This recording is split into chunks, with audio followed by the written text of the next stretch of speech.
This is the first formal meeting of the Joint Select Committee on the Solvency of Multi-Employer Pension Plans. It's a very important committee. Before we get into the meat of this area, we first need to establish the rules and operating procedures of the committee. As co-chair, I also think we should take the time to hear from the individual members of the committee. And in my more than 41 years of experience here in the Senate, I've learned that the best way to tackle complicated issues like this is to start by truly listening to the concerns of each of the members, and in turn for us to be honest and upfront about our hopes and expectations. This committee confronts an enormous and difficult task. Multi-employer pension plans, like other retirement savings programs, have faced a number of challenges in recent years.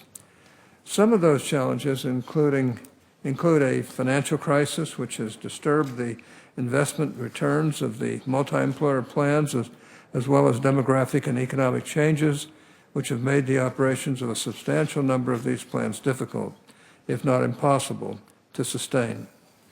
Many have argued that these complexities have sent some of these plans into a, quote, death spiral, unquote. As it stands, numerous plan participants and the broader viability of these plans face challenges. What's more, the Pension Benefit Guaranteeing Corporation stands near the precipice of insolvency. Congress has not been sitting idly by on these issues. In fact, the Pension Protection Act of 2006 and the Multi-Employer Pension Reform Act of 2014 were designed to provide multi-employer plan sponsors, trustees, and the PBGC with new authority and additional flexibility to alter plans in order to restore some level of financial sustainability. Simply because we are in dire straits again with some of these plans does not mean we failed when we passed those two major bipartisan bills, but it does underscore how complex these issues really are. Not only are the issues complex, but they often invite strong sentiments. This committee is tasked with studying the challenges multi-employer plans face, what has worked and what has not, reviewing potential solutions, and, if possible, developing legislative recommendations that could be considered by the House and the Senate. Finding a solution requires a clear understanding of the issues these plans confront, which means, at least for the next few weeks, we should be listening far more than talking. It also means that we need to learn. We need to understand the magnitude of the financial shortfall among plans considered critical and declining, determine the likelihood of other plans falling into this status, and meaningfully evaluate the various proposals that have been offered to address this situation. Frankly, my friends, this is a heavy workload. We're going to have to hear from all sides on these issues. During my lengthy experience in Congress and in developing bipartisan solutions to problems, I have learned that the best path to take involves mutual respect and an open consideration of all views, even views that you do not agree with. The difficulty in taking that high road is probably the biggest impediment to arriving at bipartisan solutions. Now, more than ever, it seems too easy to turn our deliberations into partisan arguments and political posturing. My intention, and I hope that of my colleagues here as well, is to pursue the high road. In that vein, I'd like to underscore my belief that none of this process is going to be easy. There are no magic bullets, and any solutions we come up with are bound to make at least some people unhappy. With that, I'm going to turn it over to my co-chair, Senator Brown, after which we will move to consideration of the rules and operations of the committee. Senator Brown. Thank you, Senator Hatch. Thank you for your leadership. I sit in this committee way down over there, normally with Senator Hatch, and it's an honor to serve on his committee in the Senate, and I appreciate his integrity and longtime leadership. Thanks to my partner, Representative Neal, and the work that he's done on pensions, and so many in this committee on both sides of the aisle have done so much, especially Senator Portman, my colleague in Ohio, who shares my convictions on this critical issue. Thanks to all of you in your interest for stepping up. Some of you I don't know as well as others. I have reaching out to all of you, regardless of both parties, both houses, and will continue to. And I appreciate Senator Hatch's coming into this saying it's important to listen to every member so that we can assemble a strong majority on both sides and move this legislation ultimately onto the Senate and House floors. It's not a partisan issue. We know that. Teamsters, mine workers, iron workers, carpenters, bakers, so many other Americans are at risk of massive cuts to the pensions that they've earned. Small family businesses that have been operating for generations, Rob and I have dozens of those in our state, are at a risk of bankruptcy through no fault of their own. If they fail, they take thousands of jobs with them. My colleagues on both sides of the aisle understand the need to work together in good faith to keep the promise made to these workers. It's what I know we're going to be able to do in this committee. The committee's been given extraordinary powers. We need to lock arms and work together to reach a solution for workers and businesses who did things right. They are not asking for a handout or a bailout. They're just asking for what they earned. My friend Mike Walden said it best. Mike served our country first in Vietnam, again for decades, as a Teamster, now as head of the National United Commission to Protect Pensions. He said, I've never asked for anything from this country, but I don't want to see things taken away, something I've worked hard for and earned. We know what will happen, and this is really the critical point of my statement and I think our mission. We know what happens if we don't solve this. Millions of Americans will have their retirement security yanked away from them. Small business that participate in these plans could go bankrupt. The jobs of current workers at those businesses will be lost. That's why the Chamber of Commerce is so interested in this, and they released their new principles this morning. Quote, it's critical to have a program that restores the solvency of critical and declining status plans while protecting the U.S. economy as soon as possible. Unquote. The Chamber notes the multi-employer pension system contributed $2.2 trillion in economic activity to the U.S. economy in 2015. If we don't reach a solution after all the devastation and all these lives upended, taxpayers will then be on the hook for tens of billions of dollars to the PBGC. This committee gives us the opportunity to avoid all that, to protect businesses and workers and taxpayers in the Main Street economy. The reason we're here today is because of the retirees and the workers and the small businesses all over this country who came to see probably everybody on this committee and have been for years, especially to Representative Fox and Representative Scott, who in their leadership positions have been at the forefront of this. And I know the impact they've had by keeping this issue in front of the American public, in front of this Congress. I've spent a lot of time individually with these folks, business people and mine workers and Teamsters and other workers who will see pension cuts. I spent time with Ohio businesses who have done everything right but are being punished because their business thrived while so many of their competitors failed. Those small businesses can't publicly say what keeps them up at night for the fear that if the multi-employer pension plan that they are part of fails, their business will fail. So they keep pretty quiet about it publicly and talk to us. They can't tell their customers or their workers or, most importantly, their creditors without risking the businesses they've worked so hard to build, often through several generations. The fact remains generations of jobs and hard work will be laid to waste overnight if we fail this mission. We have the power to fix this together and bipartisanly. I spent time with people like the incredible grassroots leader in this fight. As I mentioned, Mike Walden, also Rita Lewis. Rita's late husband, Butch Lewis, was the head of Local 100 and Senator Portman's, the community he grew up in, Cincinnati and Evendale, actually. He passed away while fighting for the retirement his fellow workers earned. Rita says, it's like we're invisible. Well, she isn't invisible to us in this committee. We see the impact this issue has on the economy and the people we serve. I spent time with people like Ed Barker in Youngstown, who's told me we did our part. Now it's time for members of Congress to cross party lines and do our part. That's exactly what I hope we can do over the course of this year. I look forward to working side by side with co-chair Senator Hatch and each one of you on a bipartisan solution. I come to, as I've talked to a number of you and called all of you, I come to this with an open mind, ready to listen, ready to work. I know my fellow committee members do as well. Thank you, Mr. Chairman. Thank you, Senator Brown. We have a quorum now present, so we now need to take a few minutes to organize the Joint Select Committee on the solvency of multi-employer pension plans. Today's first item of business is to approve and set the committee rules. All members should have a copy of the proposed committee rules and the materials before them. Number 3, the rules for the committee are modeled after the rules of the let me see here. The rules of the Senate Finance Committee with some revisions to bring in the provisions of the statute establishing the committee. I will now entertain a motion concerning the rules. Mr. Chairman, I'd move that the Joint Committee now adopt the committee rules by voice vote.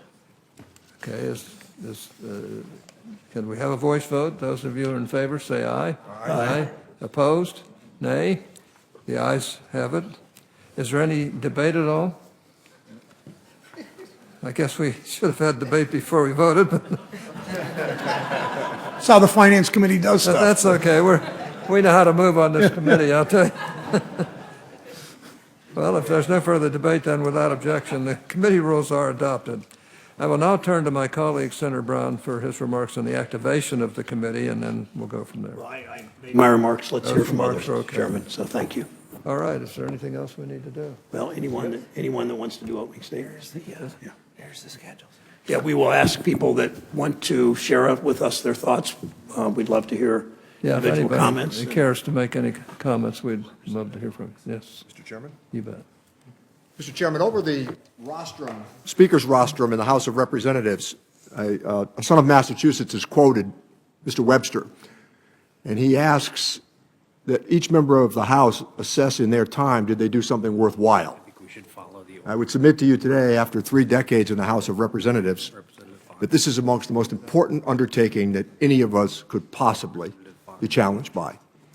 This is a substantial issue across the country, a reminder that you can outlive annuities, but you can't outlive Social Security. We all subscribe to the idea that retirement's supposed to be a 3-legged stool, plan set up by the employer, at the same time the guarantee of Social Security and some personal savings. And you consider that the average Social Security benefit now is about $1,400 a month, $1,400 a month. And when you look at what's happening to some of these plans as proposed for the multi-employers, and incidentally, this is not just a union issue. The bill that Mr. Brown and I have put together, which I've discussed with Secretary Mnuchin, there's an understanding here. 10 Republicans in the House of Representatives have signed on to this legislation.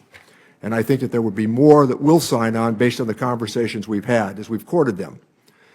When you consider that somebody at the age of 65 to 75 or maybe 80 years old is all of a sudden being told that their entire pension plan is near elimination after they've planned for a lifetime, it's one thing for a pension plan to fail for somebody who might be in their 20s. It's quite another to have the plan fail for somebody who's in their 70s or their 80s. Where do they go to make it up? They took a lower salary during many of those years for the purpose of guaranteeing what retirement might look like. And we have a chance to put together a workable plan based on goodwill and, by the way, some of the good work that you've done, Mr. Chairman, over the years on this. Well, thank you. And in addition, I'd like to highlight something else that I think that bears noting here. I was here for the S&Ls. I wasn't here to help create the problem, but I was here for the solution, and it was pretty painful. And when you look at what happened with the S&Ls, that came down to a bailout. My plan, Mr. Brown's plan, is not a bailout. We simply asked the federal government to backstop the risk. And I will say that Secretary Mnuchin had an open mind during the almost 45-minute conversation. So I was here during the Wall Street collapse, when overnight we came to the aid of people on Wall Street. And in the end, what we're asking here to do is to undertake seriously, and I think you set the right tone in your opening comments, Mr. Chairman, as did Senator Brown, with the suggestion that it's important here to listen as well as talk. I was tasked with this responsibility. I've worked closely with many of the people in the audience here, and I must tell you that right now the uncertainty for people and their pensions is going to continue to roil the electoral place across the country as well. So with that, Mr. Chairman, I would yield back the balance of my time. Well, thank you so much. Anybody? Who's next? Yes, sir. Mr. Chairman, I think there's a speaking list. Is there some, shall we get down through this then? Yes, Representative Fox is next. Representative Fox will be next. Thank you, Mr. Chairman. I'm just going to take the admonition everybody's been giving and listen. I yield back. Well, thank you. Okay, Representative Neal's already spoken. Senator Manchin? Thank you, Mr. Chairman, to both of you as our co-chairs, and I know your desire to fix a problem that's been festering for quite some time. I know Senator Brown's passion for this, and I know also Senator Hatch, your compassion for this, because you've helped us in the miners' pension and retirement bill. We got half of it done. We're back to do the rest of it now. So to join you all in the solvency of the multi-employer pension plan, and I'm honored to be part of this committee with all my colleagues. I'm very happy to see our brothers and sisters from the UMWA. And I want to brag because I grew up with all these people. I know them. My little town of Farmington, I had 4 major mines right where I grew up, and it was a tremendous experience in life, seeing quality of people that would risk every day going down, providing the energy, the patriotic pride they took in their job, going down every day to provide the energy this country needed, that we won every war. We fueled the industrial revolution, if you will. We made the middle class because of their hard work. So important what they did in 1946 when John L. Lewis brought them out and says, my grandfather was a coal miner. In 1927, he tried to organize and bring people together that we can't live this way. We just can't raise your family and have nothing to look forward to. And they were working on script.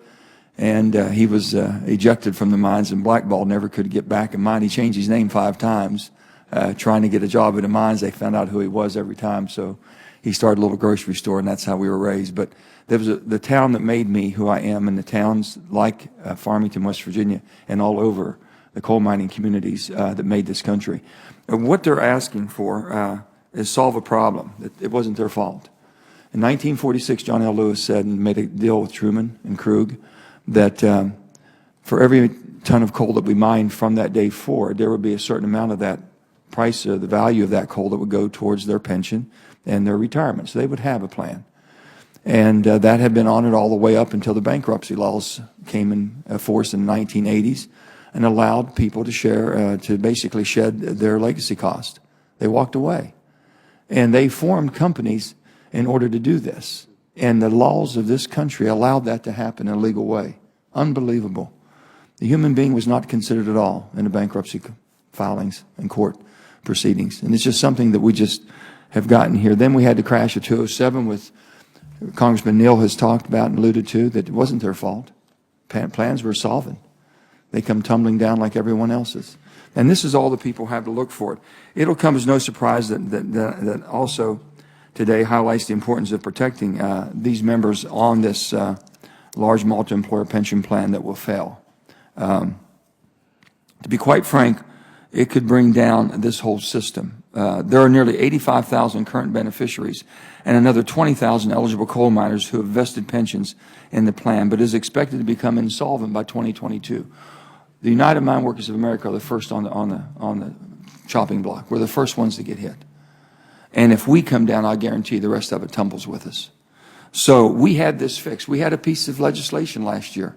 It was the pension and the health care bill, and as I said, we got half of it done.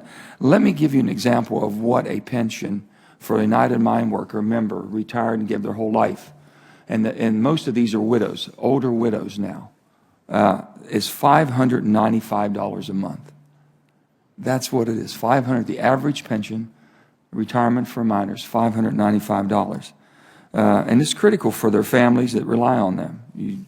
If this plan goes under, these families and communities that they live in will be devastated. All of our little community stores, all of our community centers, health centers. And so what we're asking for, I introduced a bipartisan bill, the American Miners Protection Act, with our colleagues here to protect these critical pensions. The American Miners Pension Act provides for the transfer of excess funds from the abandoned mine land, AML program, to the 1974 UMWA pension plan. We never asked for a thing. We just said we could pay for it from the coal that was mined, from the resources that we've taken and that was promised from 1946. That's all we asked for. And every miner from that day forward, from 1946, has taken home less money to pay for their pension and their retirement. And now they're going to lose it by 2022. The fund is required to annually certify its solvency and it's able to pay back the remaining principal and interest. So again, it's not a bailout. Not asking for one penny, never have. Coal miners have answered the call when needed, and I've said time and time again, they always will. The hardworking Americans in essential state plans spent years and years supporting their families and contributing to our economy, and they're facing the same by 2025, over 400,000. So here we are, not to mention all the thousands of people that are going to be affected. You know, they always say that you base your priorities on your values. What's your values in life? Your priorities should be based on those values. If you can't take care of those who took care of us, if you can't just basically protect the hard-earned rewards that these people have worked for and planned for, who are we? If we allow the financial markets to take away, through the bankruptcy laws, all the money that was worked and by the sweat and blood that they gave, and I've been in too many mine explosions, I've been in too many funerals for miners, and all we're asking for is to make sure that we do what we're supposed to do and what's been promised since 1946. That's where we are. So we're going to fight this fight, and we're going to make sure that we win. And this is something that I think that if you really, truly are an American, and you believe in the American dream, and you see people that have provided that opportunity for you to get the American dream, you're going to provide and be responsible on the resources that we must provide for them to have the pensions and retirements that they have worked for and earned. Thank you, Mr. Chairman. Representative Rowe. Thank you, Chairman Hatch and Chairman Brown. Thank you very much. I'm honored to be here and serve on this committee and look forward to working together to find a bipartisan solution to the current crisis facing the multi-employer pension plan. I've spent my entire career in Congress serving on the House Education Workforce Committee and had the privilege of serving as chairman of the Health, Employment, Labor, and Pensions Subcommittee from 2011 to 2016. And during that time, in addition to chairing multiple hearings held on the issues facing the multiple employer pension plan, I worked closely with then Chairman John Klein and then Ranking Member George Miller to pass the Bipartisan Multi-Employer Pension Reform Act, MIPRA, of 2014. Nothing else, MIPRA shows if you're willing to put aside partisanship and focus on the problem, solutions are possible for the problems afflicting so many multi-employer pension plans. Unfortunately, in May of 2016, the Department of Treasury rejected Central State's plan to take advantage of the tools provided under MIPRA to try to put the plan on a more secure financial footing. And today we find ourselves in a situation where the problem's only gotten more dire. There are no easy solutions left. Central States is on the brink, and its potential collapse threatens not only other multi-employer plans, but also the pension system as a whole, as the PBGC is not sufficiently funded to meet its potential obligations in event of a system collapse. As I see it, this committee has three objectives. Number one, we must see if we can find agreement on solutions for red zone plans like Central States and others while protecting taxpayers from bailouts. Number two, we must ensure millions of Americans' retirement is secure by ensuring the PBG's stability is not threatened. And third, we must work to provide new options for employers and workers alike to ensure sustainable retirement, stable retirement options continue to be available for millions of hardworking Americans. It's on this third point that I've been proud to once again act on a bipartisan basis with a partner and my fellow House colleague and member from this select committee, Representative Norcross of New Jersey, to do just that. We've recently introduced a bipartisan GROW Act, which would provide plans with a new retirement vehicle that combines the best aspects of the defined benefit and defined contribution plans. This legislation is designed to modernize and strengthen the multi-employer system, and I'm confident that this can be one piece of the multi-pronged approach needed to address the current crisis. As the committee looks at the challenges facing the system and potential solutions to the problem, we must balance the needs of employers, retirees, and taxpayers alike. And I look forward to working with my colleagues to ensure that every American has a stable and sustainable path to retirement security. I grew up in a union household. My dad worked at B.F. Goodrich Company. At age 50, his job was moved offshore while I was serving in the Army in Southeast Asia. 50 years old, high school education, post-World War II. Got a $10,000 payment for 30 years worth of work. That was it. I get this. I understand this. And I think we can work to a solution that's amenable to everybody. That's 10 million people who look to these plans, as Senator Manchin mentioned, and I look forward to working in a bipartisan way to help solve this. And, Mr. Chairman, thank you for your time, and I yield back. Well, thank you. Mr. Schweiker? I always wonder, is it chairman's? Sorry. To my fellow members, we have a saying in our office, the math always wins. And the problem with that sometimes is the math is pretty cold, but the math is going to win. So I would actually propose to all of us to actually sort of think this through and bifurcating sort of the mechanisms. One is, what does the future need to look like? The design, the statutes these operate under right now, as we look into the future, it doesn't work. And so if we can actually model saying, here's what the future has to be done statutorily, design-wise, funding-wise, actuarial accrual rates and those things, this is the future. And then let's take the populations that are at risk, who are in retirement or near retirement, and see what we can model there for stability.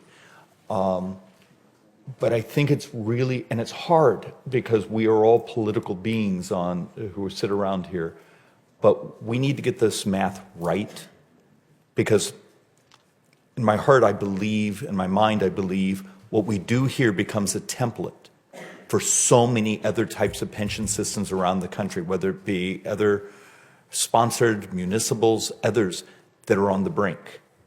If we get this right, maybe we build the template to start solving this cascade of problems that are coming at us. And with that, I yield back. Thank you, sir. Representative Scott. Thank you, Mr. Chairman, Chairman Brown. This committee is charged with tackling a complex and urgent problem, preventing the foreseeable collapse of the multi-employer pension fund. Hardworking Americans earn their pensions in demanding industries such as construction, trucking, and mining, and although it was no fault of their own, these pensions are now in jeopardy. These Americans are at risk of losing nearly everything for which they worked and sacrificed over their lifetime. They live in red states and blue states, and they're counting on us to solve this problem. Employers are counting on us too. If the plans fail, participating businesses will likely confront the prospects of bankruptcy or at least worsening financial outlooks due to the last man standing rule of having to absorb the pension liability of any employer that goes out of business. Employers also report that problems in accessing capital may occur far sooner than the actual insolvency date of these plans if lenders demand repayment of loans due to the borrower's pending withdrawal liability. If accounting rules start requiring these liabilities to be listed on financial statements, a cascade of business failures could be triggered as credit dries up or gets far more expensive. For these businesses, the crisis is not years away. It is a threat right now. And if one plan goes down and takes the business with it, that business may be involved in other plans, which may become financially strained. So as we proceed in the months ahead, I would encourage us to keep two things in mind. First, we should fully explore the scope of the multi-employer pension crisis and understand its consequences to our constituents. Let us hear from all relevant parties. If plans fail, which would happen if the status quo continues, it would be catastrophic for workers, retirees, employers, local communities, and the U.S. economy. And second, we need to focus on the cost of doing nothing to the United States taxpayers. Make no mistake about it, the costs that would result from our failure to act in terms of reduced tax revenues and increased social safety net spending, such as food stamps and Medicaid, are likely to be far greater than the price tag of any solution we could reach. So let me briefly read from one source that discussed the far-reaching impact of planned insolvencies that would have on retirees, local communities, and taxpayers. I quote, "Retirees will see their standard of living reduced. At a minimum, they will have less income to spend on local economies. The reduced spending will be felt by businesses, especially in small communities. Less money spent by retirees also means less paid to local government in sales and other taxes. When tax revenue decreases, the demand for social programs will increase because many retirees will likely lose their homes and or have difficulty paying for medical expenses. This will cause many to become reliant on social programs that have to be funded by taxpayers at a time when tax revenue will be declining.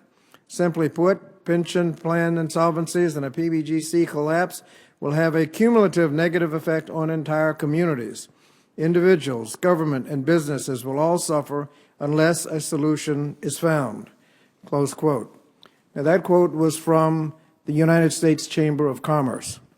They understand the full cost of inaction and the extent to which taxpayers are already on the hook if plans fail, and why we should begin our work with an assessment of the extent of the problem, especially the impact of doing nothing, what that impact would be on the federal government. I want to thank Chairman Hatch and Chairman Brown for their leadership. I want to thank the mine workers for being here to remind us that we're dealing with real people's lives, and I look forward to working with everyone here in the months ahead. I yield back. Well, thank you so much. Senator, Representative Norcross. Thank you, Chairman. Appreciate the entire group we have here focused on a people issue. And that is what I think of when we talk about a secure retirement. This is our first meeting with a very true mission to help people on this. I started out my career as an electrician. I participated in a multi-employer plan for 37 years, and the last 17 as a negotiator. I not only understand it, but I live it each and every day. We've heard from countless unions, companies, laying out the very fears that they have. It's not a matter of if this system is going to collapse. It's when it will collapse if we do nothing. Those who deferred wages from those productive years so they could have the golden years of a secure retirement is what is at stake here. They did the right thing for the right reasons, and we need to be there for them. Because the rules changed, and we've heard several of them. We've heard much of the discussion talking about central states, which is at the tip of the arrow, but far from the only place that there's a problem.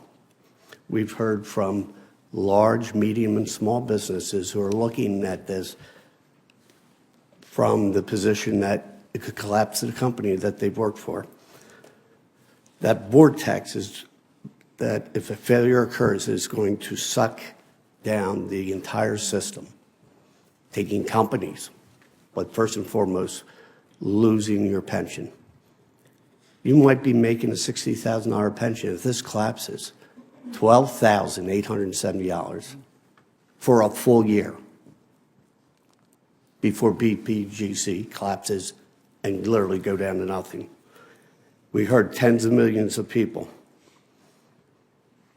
This is what is at stake. Not just the unions, not just the companies, but our financial system and those who count on a safe return of their private system or their private investments. I strongly believe in our mission, bipartisan. I'm with Dr. Rowe on a number of issues. The central states is just an example of, as I would describe, somebody being taken into the trauma unit. Unless we act, they die. But the other side of this coin is, yes, we have to save all those plans because of who's in them. But we have to create a system that is healthier to move on so plans can grow. It's not unique, the discussion we're having here. Companies have been shedding their obligations for years. Last man standing rule is one of those structural flaws that we have to fix.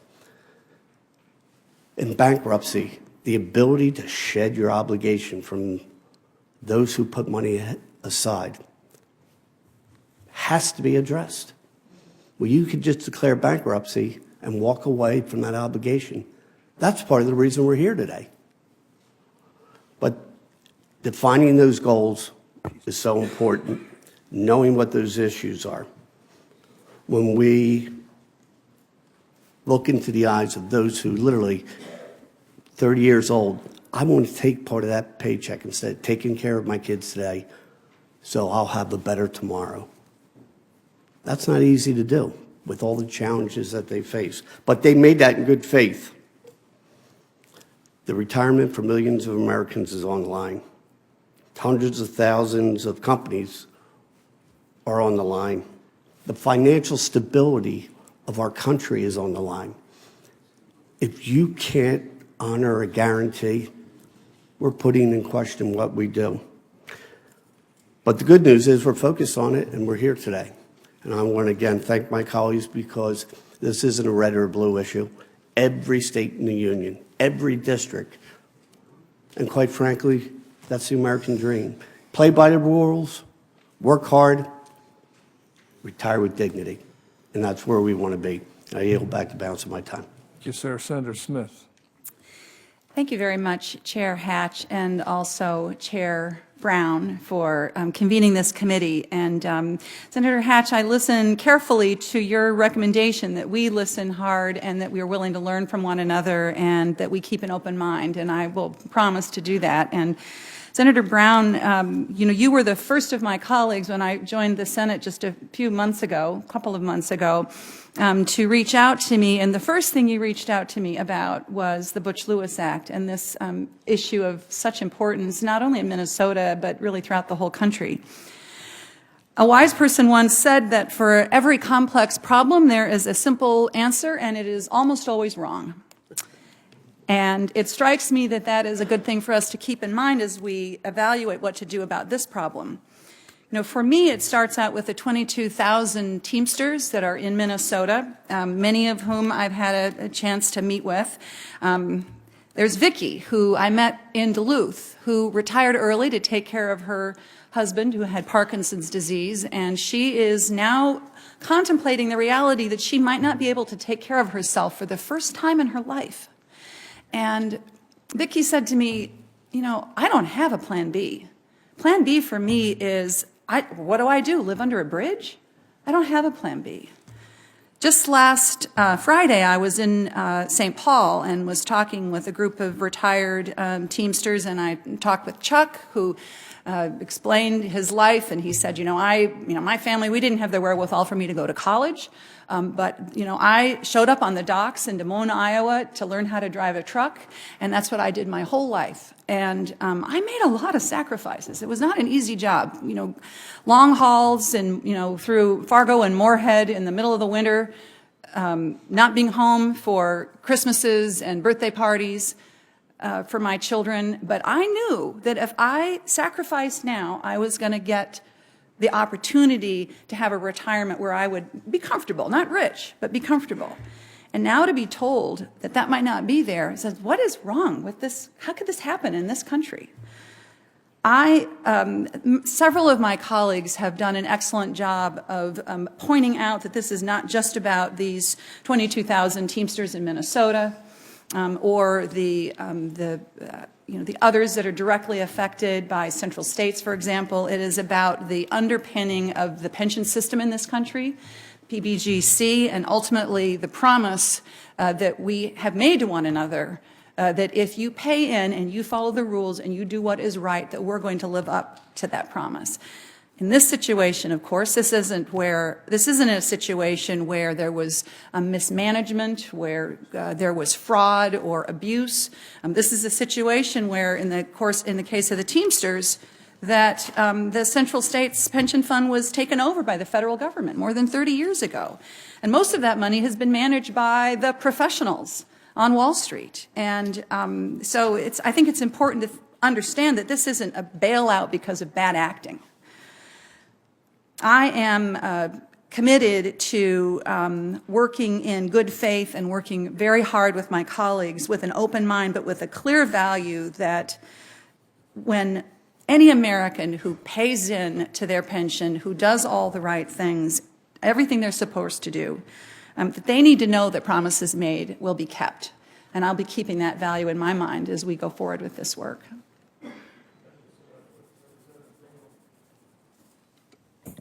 Thank you, Mr. Chairman. It's an honor to be here with you and with Chairman Brown on such an issue that's so important. I'm going to be brief.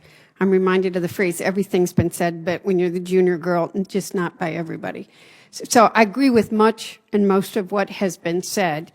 But But we do have a monumental task ahead of us, and I know it every single day because, as all of my colleagues have laid out, there are people, and I have been with these men and women for years who worked a lifetime, put money in. They're not asking for a handout. They invested in their pension thinking that they would have a safe and secure retirement, and suddenly the system's not there for them. I've continued to have grown men cry because they don't know how they're going to live. They don't know how they're going to eat, what they're going to give their families. So we've got to roll up our sleeves and get to work. The Select Committee was created for a reason. It was created because there will be an economic crisis in this country if we don't act on multi-employer pensions by the end of the year. It's that simple. We've got to make difficult decisions. But I know almost everybody on this committee, and we're not afraid of tough work. And that's what we owe the people that we're going to work with. John taught me, and his father taught him, God gave us 2 ears and 1 mouth for a reason. We need to listen. But we have to, by the end of the year, we've got a moral responsibility to the working men and women of this country to figure this out and come up with a solution. And none of us are afraid of tough work. Thank you, Mr. Chairman. Thank you. Yield Senator back. Portman. Thank you, Mr. Chairman, and appreciate your leadership on these pension issues, retirement issues over the years. And it's good to have my colleague from Ohio, Sherrod Brown, as your co-chair. Ohio has been hit hard. You know, we've been affected in a substantial way. And for a lot of families in Ohio, you know, they played by the rules, did everything right, and then the rug got pulled out from under them through no fault of their own. And they've been ably represented, the Teamsters, by Rita Lewis and Mike Walden and others, John Vargo and Norm Skinner of the UMW. I don't see them here today, but with that camouflage, it's hard to see you guys. But also the businesses, you know, are getting more concerned, and it's the big businesses like UPS, obviously, they're in a little different situation, but because they made a decision to pay a withdrawal liability at some point, but they're affected for some of their workers, but also a lot of small businesses. And they know that they're going to end up holding the bag also, and some of them will be affected significantly. Some may go bankrupt. So this is something we have to solve. I will say, you know, it's been said here already, but this has got to be not just bipartisan, but we got to figure out how to do this in a nonpartisan way. You know, there are more than 1 million participants in these critical and declining status plans now. That's plans that would be bankrupt in the next 20 years. And, you know, decades of hard work, dedication, and now everything's being threatened. So Ohio, we have about 60,000 people who are affected. Many worked dangerous jobs, as was said earlier, and Joe Manchin talked about that, to build, power, and support all of us, and in many cases traded off salary increases and health care benefits to be able to earn that pension because they thought the pension was more important, and they knew that they would need it to support their families. Pennies on the dollar is what they'll get if we don't come up with a solution, and I'm not suggesting this commission is the only way to do it, but frankly, I don't see any other way. So this happens soon. You know, it could be even sooner than the 2025 date, which is what the PBGC estimates. So it's, you know, it's right around the corner. I do think that we've got to look at this differently than we do in a committee, and I'm a little concerned, frankly, and I'll be just frank with my colleagues, some of whom I know well, some of whom I don't, but how we've started off. I appreciate the comments made this morning, but I also think we've got to be sincere about not treating this like another committee. And, you know, we sit at this desk, Sherrod and I, and the chairman, and we have our debates, and we divide along party lines most of the time. If we do that, this is done. I mean, our work is done. We might as well not waste our time. And I'll be very frank. I'll tell you one of my concerns about the way we've started. I'm told that you guys have all met. We haven't met. Republicans haven't met. This is our first meeting here with a bipartisan group trying to, again, start this thing off in a bipartisan way. There's even a report saying you guys have not only met as Democrats only, but you've agreed to stick together, and particularly to support one piece of legislation, which, you know, that report is probably not true. Sherrod's about to tell me it's not true, but he's going to call it fake news. But that's one of the reports I've seen, and it concerns me, to be frank. You know, I mean, you guys are passionate about this, as am I, and it's heartfelt. I don't question that. But, and to my colleagues on the Republican side, same thing. I know some of you have worked this a long time, have different views, but we've got to somehow shed ourselves of all those and start afresh, because if we don't, we're just right back to where we are now. And that's unacceptable. We all agree with that, right? We just can't. The status quo is not acceptable. So I hope we can figure out how to just take off our partisanship, including me, and look at the data. I mean, we don't have a Congressional Budget Office score on the legislation that you guys are touting this morning, that Richie was talking about, and we don't even know what it costs. The scores we have gotten, the preliminary scores, are pretty concerning. I'm not going to talk about them this morning because I want to get the actual score. I actually want to have the data. There's other data we need and information as to the effect. You know, will this solve the problem? What will solve the problem? I think Representative Schweikert makes a good point that we don't want to just do a short-term thing here. We got to figure what's the long-term solution so we're not right back here again. So I don't mean to, you know, be the skunk at the picnic or be unhappy about being on this commission, because I think it's a great opportunity. I really do. But it's only an opportunity if we really look at this differently, and including me, and figure out how we go to the data, go to the information, come up with a longer-term solution that works, and you know, not be stuck on our individual biases or strong opinions as to what we think might be best. We got to sell this to our colleagues. We got to sell it to all of our colleagues. It's going to be an up or down vote. It's not just another committee exercise where we can amend it and you know, have two partisan approaches. So with that, Mr. Chairman, on that happy note, yield back my time. Mr. Chairman, before we call on Senator Heitkamp, just a couple of comments, and thank you, Rob, for your candor about that. A number of us have met, you know, individually. I've been meeting with Richie Neal on this issue for months, as my staff has been meeting with his, with our bill, as we have had those negotiations with particularly Senator Portman and Senator Johnson on your side, and we'll continue. We, in fact, did meet to talk about things. I also met individually with Senator Hatch this last week to talk about this committee and how we would do it. As soon as everyone was selected for this committee, I called every member in both parties on the phone, left voice messages, some of you I talked to. So I start with no preconditions. I like our bill. I'd love to see our bill meaning Richie's in my bill, that a number of co-sponsors, including House Republicans, are on, but I'm not under any misconception or premonition that that's the bill that we're going to pass. I think I'd love to see others on this committee in either party put legislation forward, so we have a sort of a panoply of things to choose from. But I mean, I know this. I know we need 5 on this side and 5 on that side.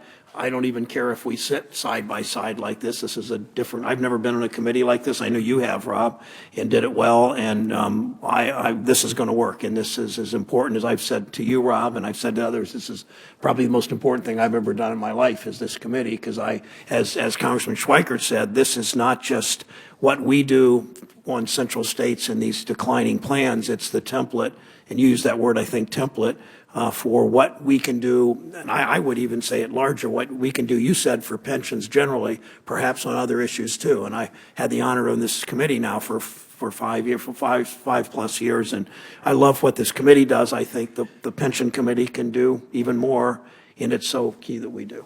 Well, we have. Chairman, can I just very, very briefly, because Senator Brown mentioned the commissions. I have worked on some commissions, and some have been successful, and some have been unsuccessful, in fact, disappointingly so, and the super committee would be one. Yeah. And it's because we broke down on partisan lines. Yeah. And that's easy to do.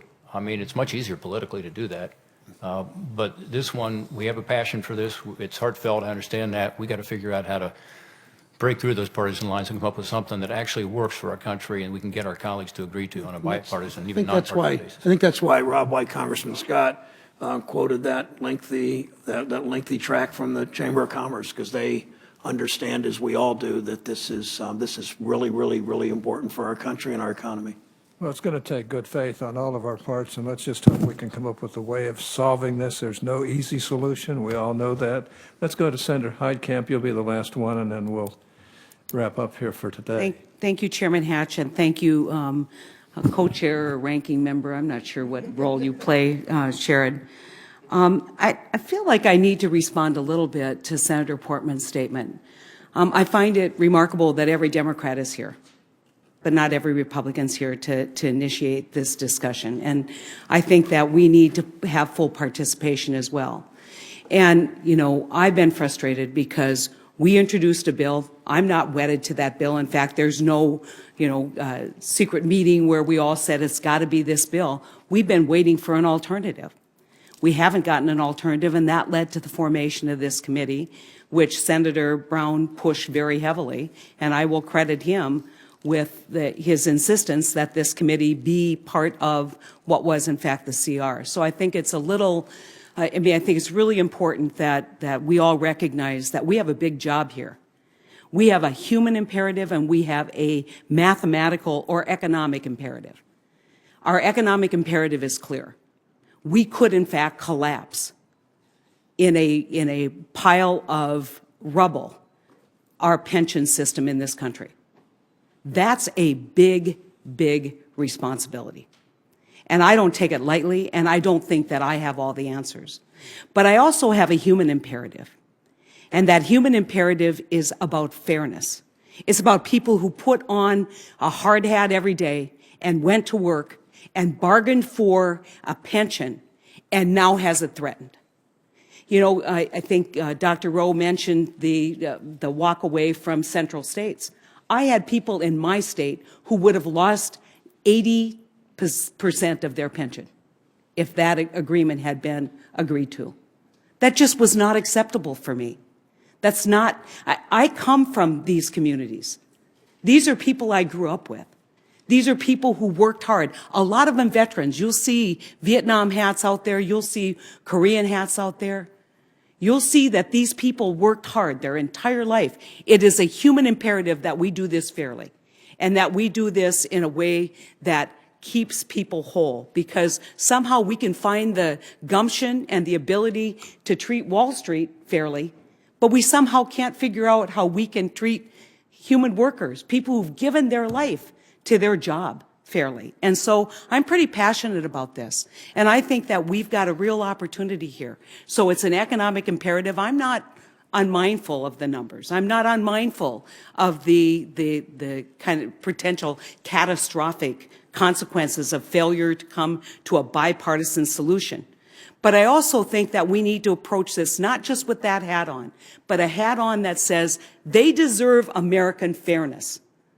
They deserve, the people in this audience and the people that I've met with, the 2,000 people in North Dakota, deserve a Congress that responds to their crisis. And if we fail, then I think that this institution takes a step further down the ladder of credibility in America. And so I feel very strongly about this. I'm willing to roll up my sleeves and look and examine every package that I can. And we look forward to hearing other ideas beyond the ideas that we've advanced as sponsors of various pieces of legislation. Just know, and I will close maybe a little more positively. No, I'm completely open-minded. I want to see another plan. I want to see a plan that works. But that plan is going to be judged not just by the economics. It's going to be judged on whether it's fair. Whether it's fair to the people who've worked hard their entire life and deserve a respect and dignity in retirement.